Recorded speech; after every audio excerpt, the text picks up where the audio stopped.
Jurnal Hukum Administrasi Negara. Judulnya Reformulasi Diskresi dalam Penataan Hukum Administrasi. Pembatasan kekuasaan dengan pengaturan secara hukum menuju terwujudnya pemerintahan yang bersih. Dalam HAN, karena ini di sini akan terlihat konkret hubungan antar pemerintah dengan masyarakat. Kualitas dari hubungan pemerintah dengan masyarakat inilah setidaknya dapat dijadikan ukuran apakah penyelenggaraan pemerintahan sudah baik atau belum. Di satu sisi, HAN dapat dijadikan instrumen yuridis oleh pemerintah dalam rangka melakukan pengaturan, pelayanan, dan perlindungan bagi masyarakat. Di sisi lain, HAN memuat aturan normatif tentang bagaimana pemerintahan dijalankan, atau sebagaimana dikaitkan Syahran Basa bahwa salah satu inti hakikat HAN adalah untuk memungkinkan administrasi negara menjalankan fungsinya dan melindungi administrasi negara dari melakukan perbuatan yang salah menurut hukum. Di sisi lain, dalam mengelola negara perlu diingat bahwa penyelenggara negara bukan hanya berkewajiban untuk baik dan bersih dalam penyelenggaraan tugasnya mengelola negara, tetapi lebih dari itu adalah berkewajiban memenuhi tercapainya masyarakat yang adil dan makmur. Pemerintahan yang baik dan bersih bukanlah tujuan, melainkan sarana untuk mencapai tujuan. Artinya, pemerintah yang bersih tidak akan bernilai apapun apabila tujuan ini tidak tercapai. Dengan demikian, mekanisme yuridis maupun politis di atas harus dibuat sedemikian rupa sehingga benar-benar mampu mendorong tercapainya tujuan dan bukan menghambat pencapaian tujuan. Salah satu alat negara yang paling penting untuk mencapai tujuan itu adalah birokrasi. Untuk itu, birokrasi perlu dibangun sedemikian rupa sehingga menjadi baik dan mampu mendorong percepatan pencapaian tujuan. Pemerintahan yang bersih identik dengan birokrasi yang baik, tetapi dalam membangun birokrasi yang bersih dengan mekanisme yuridis, salah satu persoalan hukum yang mengedepankan adalah persinggungan asas legalitas yang mengutamakan kepastian hukum dan diskresi pejabat negara yang justru mengesampingkan asas legalitas dan lebih mengutamakan efisiensi. Saat ini mekanisme yuridis begitu dominan digunakan dalam rangka reformasi birokrasi yang ditandai dengan dilakukannya formalisasi terhadap asas-asas umum pemerintahan yang baik yang pada awalnya merupakan code of ethics ke dalam peraturan undang-undangan. Hal ini terlihat dengan pembentukan beberapa regulasi di bidang seperti UU Pelayanan Publik dan penyusunan RUU Administrasi Pemerintahan. Namun demikian perlu dijaga agar jangan sampai regulasi ini berimbas pada terjadinya kriminalisasi perbuatan administrasi yang dilakukan oleh pejabat administrasi, ini birokrat. Salah satu hal yang menyebabkan adalah makin terkikisnya ruang diskresi sebagai akibat menguatnya ketidakpercayaan terhadap code of life selain peraturan perundang-undangan tertulis. Perlu diingat bahwa diskresi muncul karena adanya tujuan kehidupan bernegara yang harus dicapai. Tujuan bernegara dari faham negara kesejahteraan adalah untuk menciptakan kesejahteraan rakyat.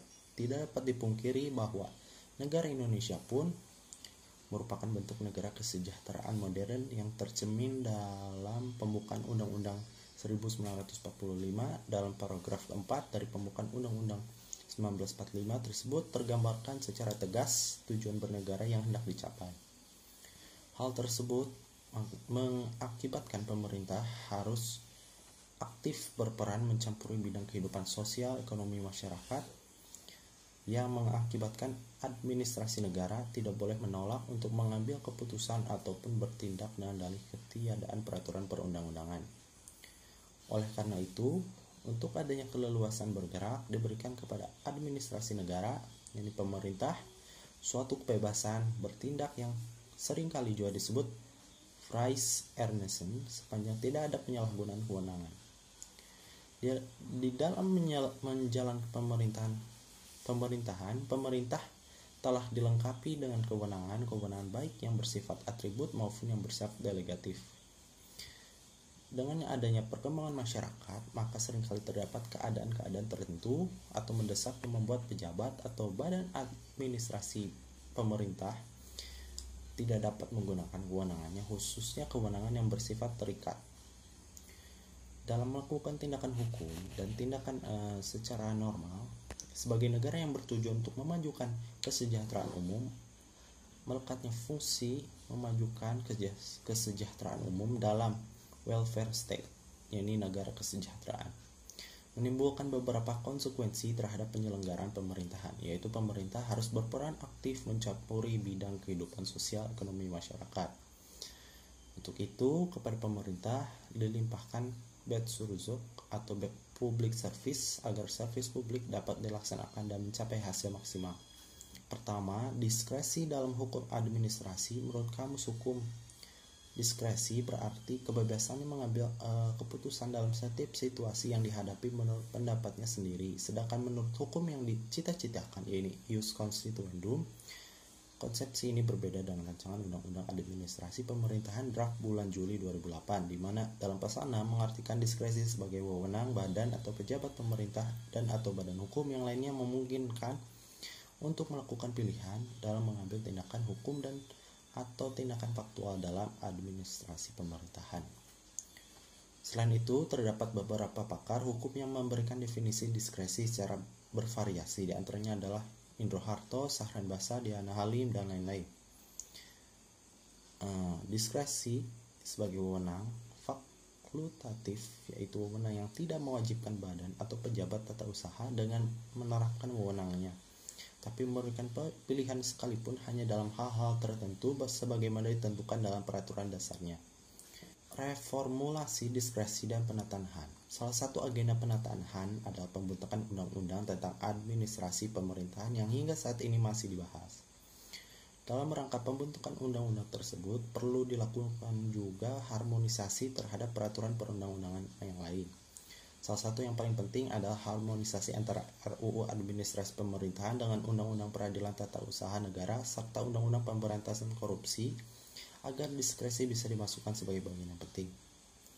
Harmonisasi hubungan rancangan undang-undang tentang administrasi pemerintahan dengan undang-undang tentang peradilan tata usaha negara terlibat secara jelas dan pandangan dari Paulus Effendi Lotulung yang menyatakan bahwa undang-undang peradilan tata usaha negara lebih banyak menekankan pada hukum acara atau prosedur di peradilan, sehingga lebih banyak bersifat hukum prosedural atau formal yang berlaku bagi badan peradilan, hal mana memang formal karena ditunjukkan untuk suatu badan peradilan. Di sisi lain, tidak banyak ketentuan hukum material, yaitu substansial, yang dimuat di dalamnya, dan itu pun tidak secara lengkap atau jelas dijabarkan sehingga berpotensi menimbulkan multi-interpretasi di antara para hakim sesamanya, apalagi para penyelenggara administrasi negara. Hal senada dikemukakan oleh A.A. Oka Mahendra yang melihat bahwa RUU Administrasi Pemerintahan secara umum perlu mengatur hukum material penyelenggaraan administrasi pemerintahan atau mengatur syarat-syarat dan tata cara pembuatan keputusan tata usaha negara yang dapat dijadikan landasan yuridis untuk menilai prosedur dan materi muatan keputusan tata usaha negara sesuai atau tidak dengan undang-undang dan asas-asas umum pemerintahan yang baik.